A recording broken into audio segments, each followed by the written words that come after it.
అందరికీ నమస్కారం. నేను ఇప్పుడు భగవద్గీతలో 12వ అధ్యాయం చెప్పబోతున్నాను.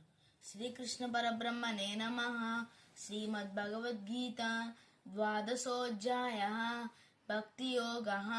అర్జున ఉవాచ ఏవం సతతయుక్తా ఏ భక్తాః స్వాం పర్యుపాసతే ఏ చావ్యక్షరమవ్యక్తం తేషాం కే యోగవిత్తమాః.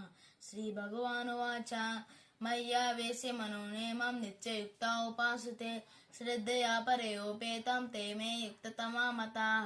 ఏ త్వక్షరమనిద్వేష్యం అవ్యక్తం పర్యుపాసతే సర్వత్ర గమచింత్య చ కూటస్థమచలం ధ్రువం సంనియమేంద్రియగ్రామం సర్వత్ర సమబుద్ధయః తే బ్రాహ్నుమంతి మామేవ సర్వభూతహితే రతాః.